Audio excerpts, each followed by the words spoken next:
Hello, sir. Good evening. Welcome again to Ning's Lapas Bachoy. Eto na po yung order nyo.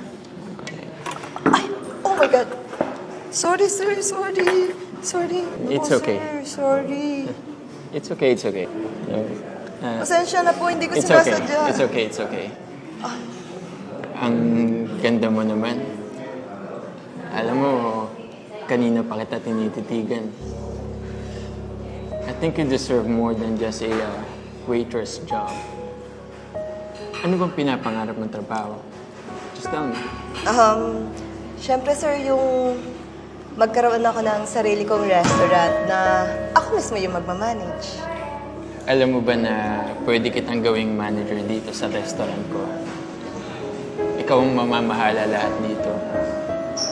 But may konting pabor lang akong hihingin sa'yo. Talaga, sir? Hindi po ako makapaniwala. Pero, salamat, sir, ano nga po pala yung pabor? Maliit na bagay lang naman. Saka na, kapag nag-start ka na mag-manage ng restaurant ko. Sige po, sir. Sasabihin ko to sa fiancé ko. Sigurado. Matutuwa yun. By the way, here's my calling card. Sige, sir, balik na ako sa trabaho. Wait. Alalahanin mo, malaking opportunity yung binibigay ko sa'yo. Pag-isipan mo mabuti. Sige, sir. Salamat.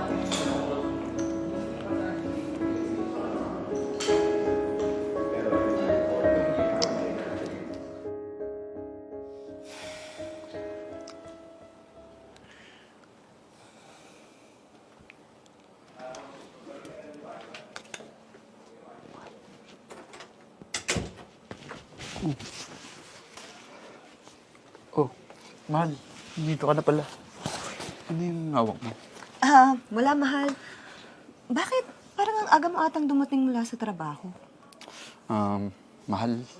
Natanggal na kasi ako sa trabaho eh. Yung pinagtatrabahuan kong restaurant, nalulugi na. Ano ba naman yan, mahal? Paano na yung plano nating kasal? Saan tayo kukuha ng panggastos niyan? Don't worry, mahal. Malay mo, ito na yung sign na hinihintay natin, di ba? Na magkasama tayo magtrabaho abroad. Para matuloy na yung ano natin. Plano nating magtayo ng restaurant, di ba? Alam mo, kalimutan na muna siguro natin yun. And anyway, alam mo ba, nabigyan ako ng offer na magtrabaho bilang manager dun sa restaurant. Paano nangyari yun? Di ba mahal bago ka lang sa trabaho niyo? Bakit? Tingin mo ba wala akong kakayahan para mag-manage ng isang restaurant? Tell me. Hindi naman sa ganun, mahal. I trust you.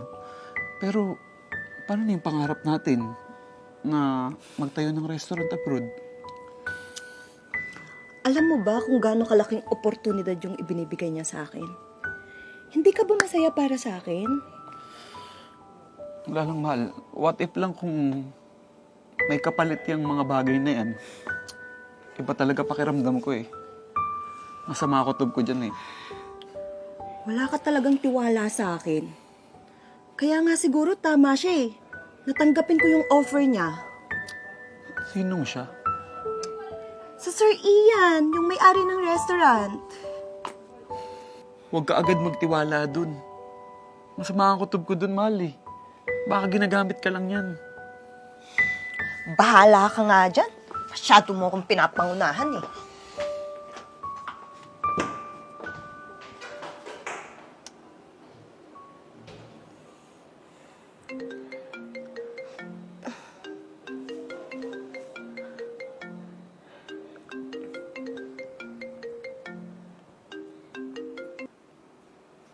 Hello? Sino po sila? Si Mr. Ian to. So, ano? Nakapag-desisyon ka na ba? Alalahanin mo, kaya ko ibigay sa iba yung posisyon na gusto mo. Sige sir, pupunta na lang po ako dyan bukas. Hindi. Ngayon na. Ikaw din. Baka mawala wala pa yung oportunidad na matagal mo nang hinihintay. Nandito ako sa restaurant. Hintayin kita. Kaso sir, late na kasi. Baka hindi ako payagan ng fiancé ko pag nalaman niya. So ayaw mo? At bakit mo naman ipagpapaalam sa kanya, di ba? Kaya mo nga i-give up ang fiancé mo para sa pinapangarap na posisyon. Sige po sir. Punta na po ako dyan.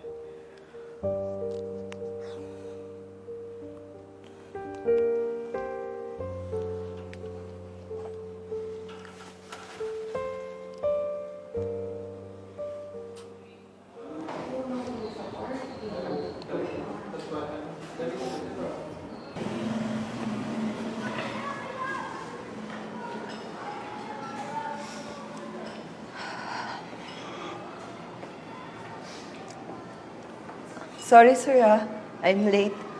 Pinatulog ko pa kasi yung fiancé ko eh. It's okay. Maupo ka.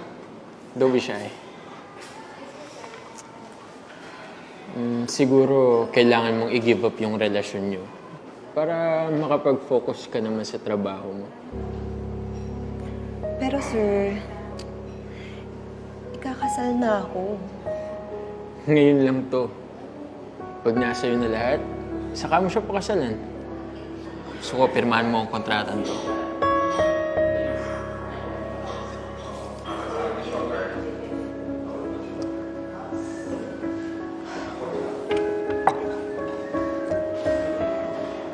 Di ba, sabi ko sa'yo may hihingin ako sa'yo pabor. Kapag pinagbigyan mo, baka hindi nang bilang manager ang ibigay ko sa'yo. Pero sir, wala sa usapan natin to. Bitawan mo ko. Jay, come on.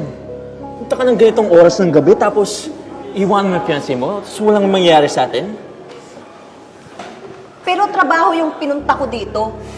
Hindi ko naman alam na demonyo pala yung madadatnan ko. Bakit? Mabibigay ba ng fiancé mo yung pinapangarap mo? Ikaw din. Sayang yung offer ko sa'yo. Sayong-sayo na yung offer mo.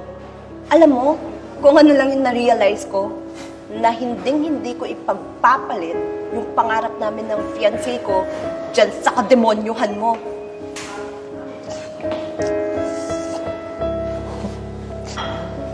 Jay! Baka magbago isip mo, tawagan mo lang ako ah.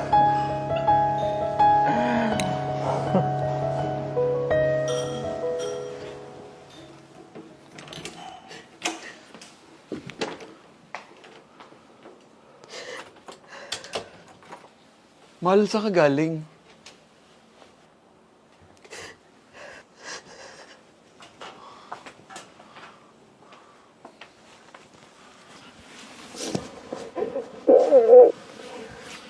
Patawarin mo ko Nasilaw kasi ako dun sa offer ng boss ko eh. Alam mo, dapat talaga naniwala ako sa sinabi mo. Na di ako basta-basta magtitiwala sa kanya. Sorry, mahal. Sana walang magbabago. Mahal, hayaan mo. Walang magbabago. Importante, ligtas ka. Tandaan mo, nandito ako. Kasama mo ko sa pagtupad ng pangarap mo. Alam mo ba, masarap ipagdiwang yung tagumpay sa buhay kapag pinaghihirapan. Thank you, mahal. Promise. Natulungan kita sa pagbuo ng pangarap natin. Kasama yung mga magiging future babies natin. Sorry. Mahal na mahal kita.